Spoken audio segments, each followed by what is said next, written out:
ಪ್ರತಿಯೊಂದು ಕೂಡ ನೀವು ಅದು ಕೋರ್ಟದಲ್ಲಿ ಜಡ್ಜ್ ಆಗ್ತದೆ ಇಲ್ಲಿ ನಾವು ಒಂದು ಗೆಲ್ಲಿ ನಾವು ನೀವಿಗೆ ನಮ್ಮ ಸಮಸ್ಯೆ ಕಡಿಮೆ ಆಗ್ಬೇಕಾ ಸಮಸ್ಯೆ ಜಾಸ್ತಿ ಆಗ್ಬೇಕಾ ಒಂದು ಆಯ್ತು ಒಂದ್ ಸೆಕೆಂಡ್ ಮಾತಾಡ್ಬೇಡಿ ಆಯ್ತಪ್ಪ ಒಂದ್ ಸೆಕೆಂಡ್ ಆಯ್ತು ಅದನ್ನ ಹೇಳಿದ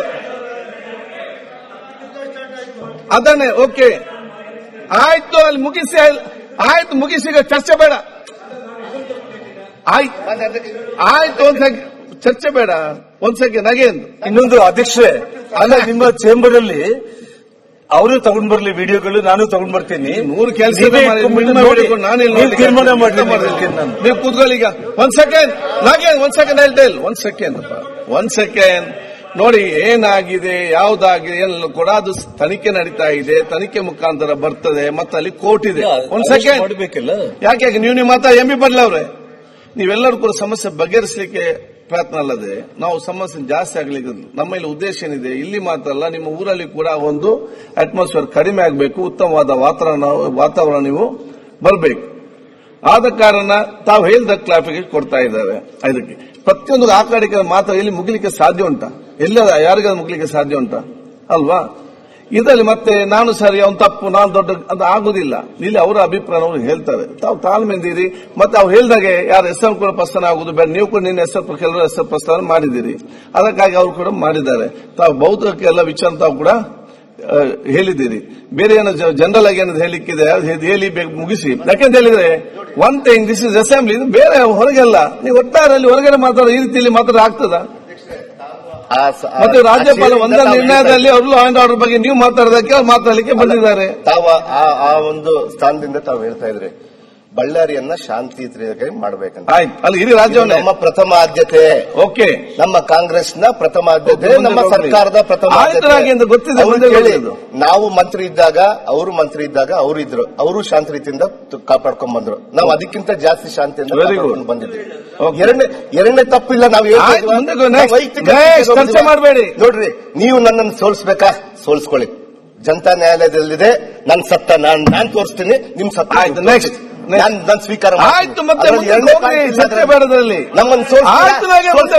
ನಾವು ಮಾಡ್ತೀವಿ ನಾನು ಇವತ್ತು ಮಾತಾಡಿದ ಸಂದರ್ಭದಲ್ಲಿ ಮಾನ್ಯ ಮುಖ್ಯಮಂತ್ರಿ ಮೇಲೆ ಮಾನ್ಯ ಉಪಮುಖ್ಯಮಂತ್ರಿ ಮೇಲೆ ಗಂಭೀರವಾದಂತಹ ಆರೋಪ ಮಾಡಿದ್ದಕ್ಕೆ ನಾನು ನನ್ನ ಸರ್ಕಾರನ ಹಿಂದೆ ಹಾಕೊಂಡು ಬರ್ಲಿ ಅಂದ್ರೆ ಯಾರು ಬರ್ತಾರೆ ಸ್ವಾಮಿ ಅವ್ರು ಹೇಳಿದ್ರು ಅವ್ರು ನಿನ್ನೆ ಮಾತಾಡಂತ ಸಂದರ್ಭದಲ್ಲಿ ನಾವು ಯಾರು ಕೂಡ ಚಕಾರ ಎತ್ತಲಿಲ್ಲ ಅವರು ಕೂಡ ರಿಕ್ವೆಸ್ಟ್ ಆಗಿ ಕೇಳ್ಕೊಂಡ್ರು ನಾವು ಅದಕ್ಕೆ ಸ್ವಾಗತ ಮಾಡ್ತೀವಿ ನಿಮ್ ರಿಕ್ವೆಸ್ಟ್ ನ ನಾವು ಸ್ವಾಗತ ಮಾಡ್ತೀವಿ ನಮ್ದು ಇನ್ನೊಂದು ರಿಕ್ವೆಸ್ಟ್ ಇದೆ ಅವರು ಅವತ್ತಿನ ಮಾನ್ಯ ದಿನಾಂಕ 17/1/2026 ಬಹಿರಂಗ ಸಭೆಯಲ್ಲಿ ಅವರು ಚಾಲೆಂಜ್ ಆಗ್ತಾರೆ ಅವ್ರನ್ನ ಇಲ್ಲ ಅಧ್ಯಕ್ಷರೇ ಬಳ್ಳಾರಿ ಮಲ್ಟಿಕಲ್ಚರ್ ಇರೋಂಥದ್ದು ಊರು ನಮ್ಮ ಬಳ್ಳಾರಿ ಬಗ್ಗೆ ನಮಗೆ ಗೊತ್ತು ಹುಟ್ಟು ಬೆಳೆದಂತ ಊರಲ್ಲಿ ಅಲ್ಲಿ ಬೇರೆ ಬೇರೆ ರೀತಿಯಾದಂತಹ ಒಂದು ಮಾತು ಹೇಳ್ಬಿಟ್ರೆ 10ಕ್ಕೆ ಹರಡ್ಬಿಡ್ತವೆ ಒಂದು ಸುಳ್ಳನ್ನ 100 ಸರ್ತಿ ಹೇಳಿ ಸತ್ಯನ ಮಾಡಿಬಿಡ್ತಾರೆ ಅದ್ಯಾವುದೋ ಸಿನಿಮಾದಲ್ಲಿ ಶರಪಂಜರಣ ಆ ಕಲ್ಪನಾಗೆ ಕಲ್ಪನಾ ಅಮ್ಮನವ್ರಿಗೆ ಇದರಲ್ಲಿ ಹೀರೋನ ಯಾರೋ ಬಂದು ನೀನು ಹುಚ್ಚಿ ಹುಚ್ಚಿ ಹುಚ್ಚಿ ಅಂತ ಹೇಳ್ತಾ ಇರ್ತಾರೆ ಅವಳು ಹುಚ್ಚಿ ಇರಲ್ಲ ಲಾಸ್ಟ್ಗಳು ಇದನ್ನ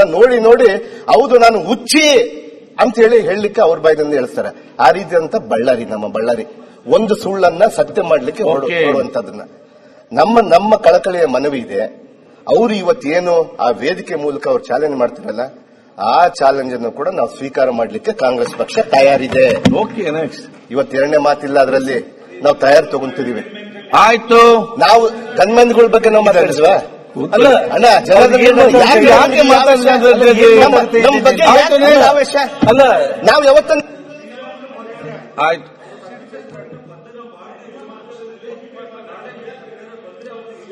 ನೀವು ಪ್ರತಿಯೊಂದಕ್ಕೆ ಉತ್ತರ ಕೊಡ್ಬೇಕು ಆಯ್ತು ನಾಗೇಂದ್ರ ನೀವು ಮುಂದುವರಿಸಿ ಆಯ್ತು NY ನಂಜೇಗೌಡರು ನಾವು ಶಾಂತ ರೀತಿಯಿಂದ NY ನಂಜೇಗೌಡರು ನಾವು ನಿಮ್ ಚಕ್ರ ಬಂಧನ ನಮ್ಮ ಮೇಲೆ ನಮ್ಮ ಹೊಡಿತೀರಾ ಅಧ್ಯಕ್ಷರೇ ಒಂದೇ ಬಂಧನ ಮಾಡಿಲ್ಲ ಅಂದ್ರೆ ಸುರೇಶ್ ಅಲ್ಲ ಕಂಕ್ಲೂಡ್ ಮಾಡಿ ನೋಡಿ ಸರ್ಕಾರ ತನಿಖೆ ನಡೆಸ್ತಾ ಇದೆ ಅದರಲ್ಲಿ ನಮ್ಮ ಶಾಸಕರು ತಪ್ಪಿದೆ ಅಂದ್ರೆ ಅವ್ರನ್ನ ಬಂಧಿಸ್ತೀವಿ ಅದರಲ್ಲಿ ಎರಡನೇ ಮಾತಿಲ್ಲ ತಪ್ಪಿದೆ ಅಂದ್ರೆ ನಾವು ಬಂಧಿಸ್ತೀವಿ ಯಾರು ತಪ್ಪಿದ್ರೆ ಕೂಡ ನಾವು ಬಂಧಿಸ್ತೀವಿ ನಮ್ ನಿಷ್ಪಕ್ಷವಾದಂತ ತನಿಖೆ ನಮ್ಮ ಸರ್ಕಾರ ಮಾಡ್ತಾ ಇದೆ ಅದಕ್ಕೆ ನಾವು ನಿಮಗೆ ಮಾತು ಕೊಡ್ತೀವಿ ಸರ್ಕಾರ ನಿಮಗೆ ಮಾತು ಕೊಡ್ತಾ ಇದೆ, ಅದರಲ್ಲಿ ನಿಷ್ಪಕ್ಷಪಾತವಾಗಿ ನಾವು ಮಾಡೇ ಮಾಡ್ತೀವಿ ಅಂತ ಹೇಳಿ ಅದ್ರಲ್ಲಿ ಎರಡನೇ ಮಾತಿಲ್ಲ. ನಾವು ನಿಮ್ಮ ಸಹಕಾರಕ್ಕೆ ನಾವು ಮಾತಾಡ್ತಿದ್ರೆ ನೀವು ವೈಯಕ್ತಿಕವಾಗಿ ತಗೊಂಡಿರ್ತೀರಲ್ಲ, ನಾವು ಸ್ವೀಕಾರ ಮಾಡ್ತೀವ್ರಿ, ನಾವು ಸ್ವೀಕಾರ ಮಾಡ್ತೀವಿ. ನಾವು ವೈಯಕ್ತಿಕ ಬಂದಾಗ ಬಳ್ಳಾರಿಯಲ್ಲಿ ನಾವು ಅದು ಹೊರಗೆ ಏನ್ ಬೇಕಾದ್ರೆ ಮಾತಾಡಿ, ನಮ್ದಿಲ್ಲ, ನಾವು ನೋಡ್ತೀವಿ. ನಮ್ಮ ಪಕ್ಷ ನಮಗಿದೆ, ಕಂಟ್ರೋಲ್ ಮಾಡಿ ಹೇಳ್ತೇನೆ ನಾನು. ಡೆವಲಪ್ಮೆಂಟ್ ಬಗ್ಗೆ ಏನು ಚರ್ಚೆ ಇಲ್ಲ. ಮಾನ್ಯ ಸಭಾಧ್ಯಕ್ಷರೇ, ನಮ್ಮ ಉದ್ದೇಶ ಕೂಡ ಬಳ್ಳಾರಿಯ ಡೆವಲಪ್ಮೆಂಟ್ ಬಗ್ಗೆ ತಾವು ಹೇಳಿದ್ರೀವಿ. ಅಲ್ಲಿ ಬನ್ನಿ, ಬಹಳ ಬ್ಯೂಟಿಫುಲ್ ಆಗಿ ನಾವು ಮಾಡ್ತೀವಿ. ಅಲ್ಲಿ ಏರ್ಪೋರ್ಟ್ ತರ್ತೀವಿ, ಬೇರೆ ಬೇರೆ ರಸ್ತೆಗಳನ್ನ ನೀವು ಮಾಡಿದಂತ ಅಭಿವೃದ್ಧಿಗಿಂತ ಚೆನ್ನಾಗಿ ಮಾಡ್ಬೇಕಂತೇಳಿ ನಮ್ಮ ಪ್ರಯತ್ನ ನಡೀತಾ ಇದೆ. ನಾವು ಮಾಡೇ ಮಾಡ್ತೀವಿ, ಸರ್ಕಾರ ಅದಕ್ಕೆ ಬದ್ಧವಾಗಿ ಇರುತ್ತೆ. ಎರಡನೇ ಮಾತಿಲ್ಲ. ನಿನ್ನೆ ತಾವು ಮಾತಾಡಿದಂತ ಸಂದರ್ಭದಲ್ಲಿ ಒಂದು ಸುಳ್ಳನ್ನ ಕಡತದಲ್ಲಿ ಹೋಗಿದೆ ಮಾನ್ಯ ಮುಖ್ಯಮಂತ್ರಿಯವರ ಬಗ್ಗೆ, ಉಪಮುಖ್ಯಮಂತ್ರಿ ಬಗ್ಗೆ. ಅದನ್ನ ತೆಗೆದುಹಾಕ್ಬೇಕಂತೇಳಿ ನನ್ನ ಮನವಿ ಇದೆ. ಅವ್ರು ಹೇಳಿದ್ರು ಇಲ್ಲ ನನ್ ಗುಂಡು ಇಲ್ಲಿ ಬಿತ್ತು ಅಲ್ಲಿ ಬಿತ್ತಂತ, ಅದು ಯಾವ ಕೂಡ ಮಾಡಲಿಲ್ಲ. ನೋಡ್ರಿ, ಗಲಭೆ ನಡೆದಿದೆ, ಅದು ಮುಗಿತ, ತನಿಖೆ ಆಗ್ತಾ ಇದೆ. ಅಲ್ಲ, ನಾನು ಕ್ಲಾರಿಫಿಕೇಶನ್ ಕೊಡ್ಬೇಕಲ್ಲ ನಮ್ಮ ನಾಯಕರ ಬಗ್ಗೆ. ಈಗ ನಾವು ಸುಮ್ಮನೆ ಕುಂತ್ರೆ ಮೌನ ಕೊಟ್ಟಿದ್ರಲ್ಲ, ಅಂಗೀಕಾರ ಆಗುತ್ತೆ. ಇರ್ಲಿ, ನಮ್ಮ ಅಂಗೀಕಾರ ನೋಡಿ. ನಾವ್ ಯಾರೋ ಅಲ್ಲ, ನಾನು ಬರೀ ಬಾಯಿ ಮಾತಲ್ಲಿ ಹೇಳಿಲ್ಲ. ಅಲ್ಲ, ಏನೇ ಕ್ಲಾರಿಫಿಕೇಶನ್ ಹೋಮ್ ಮಿನಿಸ್ಟರ್ ಕೊಡ್ತಾರೆ, ನಿಮ್ಮ ಅಭಿಪ್ರಾಯ ಇಲ್ಲ.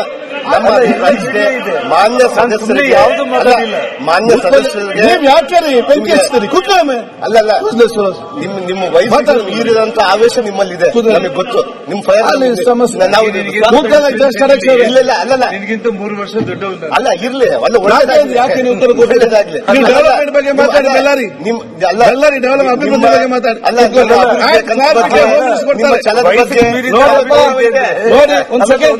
ಒಂದು ಸೆಕೆಂಡ್ ನಾನೇನು ಹುಡುಗ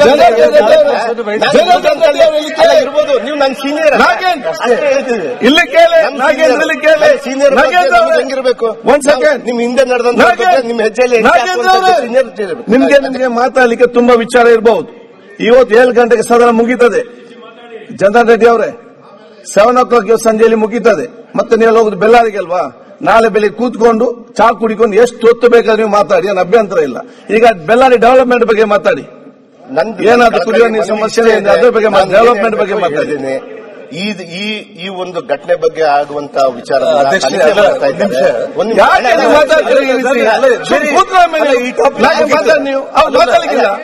ಏನ್ ಹಾಗಾಗಿ ಮಾತಾಡ್ತೀನಿ. ಅಲ್ಲ ಅಧ್ಯಕ್ಷರೇ, ನೋಡಿ ಸುಮ್ಮನೆ ಚರ್ಚೆ ಬೇಡ ಬಗ್ಗೆ ಕೂಡ ತಾವು ಪ್ರಸ್ತಾಪ ಮಾಡ್ತೀರಿ.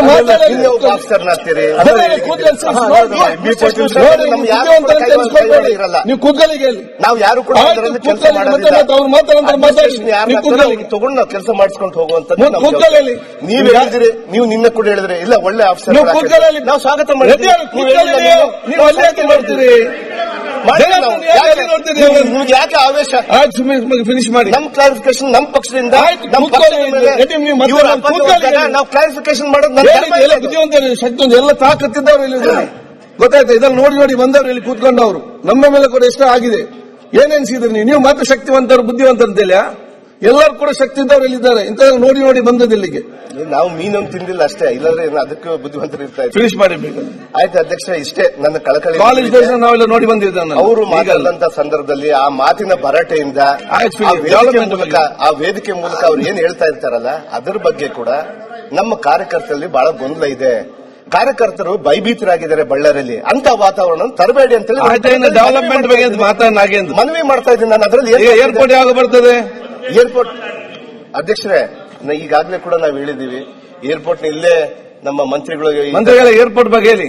ಮಂತ್ರಿಗಳು ಜೀನ್ಸ್ ಫ್ಯಾಕ್ಟರಿ ಯಾವಾಗ ಬರ್ತದೆ? ಜೀನ್ಸ್ ಫ್ಯಾಕ್ಟರಿ ಆಲ್ರೆಡಿ 600 ಎಕರೆ ಈಗ ಆಲ್ರೆಡಿ ನಾವು ಇದನ್ನು ಮಾಡ್ಕೊಂಡಿದೀವಿ. ಅಂದ್ರೆ ಎಷ್ಟು ಬುದ್ಧಿವಂತಿಕೆಯಿಂದ ನಮ್ಮ ಅಧ್ಯಕ್ಷರು ಅದನ್ನ ತಳ್ಳಿಬಿಟ್ರು ನೋಡ್ರಿ. ಅಲ್ಲ ಆಗಿಲ್ಲ, ಏರ್ಪೋರ್ಟ್ ಜೀನ್ಸ್ ಫ್ಯಾಕ್ಟರಿ ಇದನ್ನೆಲ್ಲ ಜನ ಆಲ್ರೆಡಿ ಆಗಿದೆ. 600 ಇಂದ 800 ಎಕರೆ ನಾವು ಈಗಾಗಲೇ ಕೂಡ ಅಕ್ವಿಸಿಷನ್ ಮಾಡಿದೀವಿ. ಅಲ್ಲಿ ಕ್ಲಸ್ಟರ್ ಒಂದು ಒಳ್ಳೆಯ ಜೀನ್ಸ್ ಪಾರ್ಕ್ ಅನ್ನ ಪ್ರಪಂಚಕ್ಕೆ ತೋರಿಸುವಂತದನ್ನ ನಮ್ಮ ರಾಹುಲ್ ಗಾಂಧೀಜಿ ಅವರ ಕನಸನ್ನ ನಾವು ನನಸು ಮಾಡ್ತಾ ಇದೀವಿ. ಮಾನ್ಯ ಮುಖ್ಯಮಂತ್ರಿ, ಉಪಮುಖ್ಯಮಂತ್ರಿ ಮತ್ತು ನಮ್ಮ ಮಂತ್ರಿಗಳ ಅವರ ಕನಸನ್ನ ನನಸು ಮಾಡ್ತಾ ಇದೀವಿ. ಅದರಲ್ಲಿ ಎರಡನೇ ಮಾತಿಲ್ಲ. ನಾವು ಅಲ್ಲಿ ಕೆಲಸ ಮಾಡೋದನ್ನ ಇವ್ರಿಗೆ ಹೇಳಿ ತೋರಿಸಬೇಕಾಗಿಲ್ಲ. ನಮ್ಮ ಕೆಲಸದಲ್ಲಿ ನಾವು ತೋರಿಸ್ತೀವಿ. ನಾವು ನಮ್ಮ ಅಭಿವೃದ್ಧಿಯನ್ನ ನಾವು ಮುಂದೆ ಇಟ್ಕೊಂಡು ನಾವು ಮಾಡ್ತೀವಿ. Thank you. ಅದ್ರಲ್ಲಿ ಎರಡನೇ ಮಾತಿಲ್ಲ. Thank you. ನಮ್ಮ ಮಾನ್ಯ ಆಯ್ತು. ಸಭಾ ಅಧ್ಯಕ್ಷರೇ ಒಂದೇ ನಿಮಿಷದಲ್ಲಿ ಮುಗಿಸ್ಬಿಡ್ತೀನಿ. ಮಾನ್ಯ ಗೃಹ ಮಂತ್ರಿಗಳ ಬಗ್ಗೆ ಇವ್ರ ಬಗ್ಗೆ ಒಬ್ಬರು ಹೇಳಿದಾರೆ. ಆಯ್ತು, ಅವ್ರು ಗೃಹ ಮಂತ್ರಿ ಕ್ಲಾರಿಫಿಕೇಶನ್ ಕೊಡ್ತಾರೆ. ಅದಕ್ಕೆ ಯಾವುದೇ ರೀತಿಯಾದಂತ ಕೆಟ್ಟೋಗಿಲ್ಲ. ಆಯ್ತು, ನಮ್ಮ ಬಳ್ಳಾರಿ ಬಹಳಷ್ಟು ಶಾಂತಿ ರೀತಿಯಾಗಿದೆ. ಹೌದಪ್ಪ. ಈ ಘಟನೆ ನಡಿಕೂಡ್ದಾಗಿತ್ತು. ನನಗೇನಂದ್ರೆ ಈ ಘಟನೆ ನಡೆದಾಗ ನಮ್ಮಂತವ್ರಿಗೆ ಹೇಳ್ಬಿಟ್ಟಿದ್ರೆ ನಾವು ಸಾಲ್ವ್ ಮಾಡ್ಬಿಡ್ತಿದ್ವಿ ಅಂತೇಳಿ ನಾನು ಮನವಿ ಮಾಡಿದ್ದೆ. ನಾನು ಹೇಳ್ತಾ ಇದ್ದೀನಿ, ನೀವು ಒಂದು ಫೋನ್ ಮಾಡಿ ನಾಗೇಂದ್ರ ಹಿಂಗಿದೆ ಅಂತ ಹೇಳಿದ್ರೆ ನಾನು ಮಾತಾಡಿಲ್ಲ ನಿಮಗೆ ಎಷ್ಟು ಸರಿ ಮಾತಾಡಿಲ್ಲ. ಆಯ್ತಪ್ಪ, ನನಗೆ ಕೂತ್ಕೊಳ್ಳಿ. ಅಲ್ಲ, ಈ ವಿಚಾರನ ಯಾಕೆ ಇಷ್ಟು ತಗೊಂಡು ಆಯ್ತು, ಅದರಲ್ಲಿ ಬಹಳ ದೊಡ್ಡ ನಷ್ಟ ಆಗಿರೋದು ವಾಲ್ಮೀಕಿಯ ಈ ಪ್ರಪಂಚಕ್ಕೆ ರಾಮ ಸೀತಾ ಯಾರು, ರಾಮ ಯಾರು, ರಾವಣ ಯಾರು ಅನ್ನುವಂತ ವಿಚಾರದಿಂದ ಬೆಳಕಿಗೆ ತಂದ ಬಗ್ಗೆ ಒಬ್ಬ ದಲಿತರ ಬಗ್ಗೆನೆ ಆ ವಾಲ್ಮೀಕಿಯ ಒಂದು ನಂಜೇಗೌಡರು ಇದನ್ನ ತಾವು ಕಡದಿಂದ ಕೆಲವು ವಿಚಾರಗಳನ್ನ ಕೇಳಿ ನನ್ನ ಮಾತಲ್ಲಿ ಬೇರೆ ವೈಯಕ್ತಿಕ ಯಾವುದೇ ಇಲ್ಲ. ನಾನು ಇದನ್ನ ಕ್ಲಾರಿಫೈ ಮಾಡ್ತೀನಿ. ನೋಡಿ, ನನ್ನ ಸೋಲ್ಸೋದು ಬಿಡೋದು ಅದು ಜನತಾ ನ್ಯಾಯಾಲಯದಲ್ಲಿ ಇದ್ದೇ ಇರುತ್ತೆ. ನಮ್ಮ ಹೋರಾಟ ಇದ್ದೇ ಇರುತ್ತೆ. ಹೆಜ್ಜೆ ಹೆಜ್ಜೆಗೂ ಹೋರಾಟ ಮಾಡ್ಕೊಂಡು ಹೋಗ್ತಾ ಇದೀವಿ. ಅದನ್ನ ನಾವು ಮಾಡ್ಕೊಂಡು ನಮ್ಮ ಪಕ್ಷ ನಾವು ಅದಕ್ಕೆ ಸ್ವಾಗತ ಮಾಡ್ತೀವಿ. ಅವ್ರ ಎಲ್ಲಾ ಚಾಲೆಂಜ್ಗಳನ್ನ ಕಾಂಗ್ರೆಸ್ ಪಕ್ಷ ಸ್ವಾಗತ. ನಂಜೇಗೌಡರು